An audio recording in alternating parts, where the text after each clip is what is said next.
This is a WVUA 23 special report.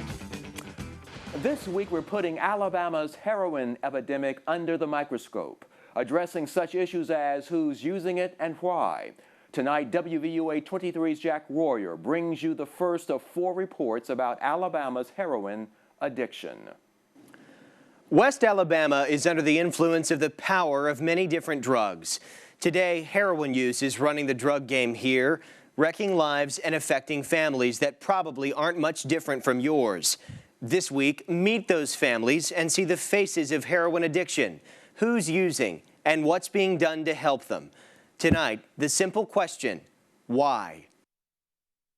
An old drug, now with a new problem. Widespread heroin use across Alabama has prompted new questions and many concerns for law enforcement and medical professionals, asking the same questions. Why heroin and why now? Well, there's a lot of factors involved. Dr. TRICIA WITTE is an addiction expert at the University of Alabama. Now, it's not always a stereotypical drug addict getting hooked on a strong narcotic like heroin. Often, it's people prescribed addicting prescription painkillers looking for their next cheap, readily available fix. They get hooked and they need something a little more, which is shown in their tolerance.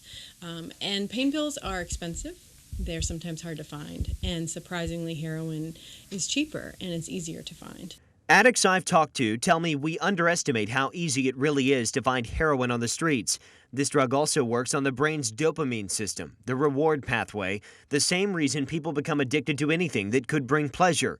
With a quick tolerance but painful withdrawals, it keeps junkies of all backgrounds coming back for more. We used to think this was something that just homeless folks out on the streets were using, but in fact it's everyone. Anybody can be hooked on heroin. It's not targeting any one population over another. The good news, heroin deaths are down nationwide, 8,200 in the year 2013, but they've increased in Tuscaloosa. Use has increased among those with higher incomes, making more than $50,000 a year. That's close to the median income in Tuscaloosa County. While there are many treatment options available for addicts, officers with the West Alabama Narcotics Task Force believe that prevention is the best form of treatment. You've got to track this stuff down.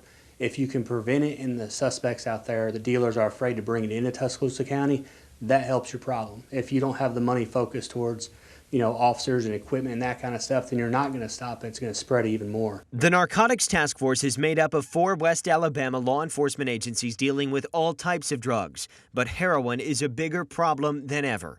Law enforcement says it's difficult to find a good balance between prevention and drug rehab. I think there needs to be money for treatment and people need to have treatment programs, but the problem is a lot of people don't want treatment. They get arrested, they get caught with it, they get hospitalized with it, and they're right back out there doing it again. Because you do it once with heroin, you're done. You're addicted to it. Now, tomorrow night, come with me to the Foundry in Bessemer. It's a place that people go, some multiple times, to try to recover from this addiction. We'll show you how recovery works and how it sometimes doesn't in part 2 of Sweet Home Heroin. That's tomorrow night. I'm Jack Royer, WVUA 23 News.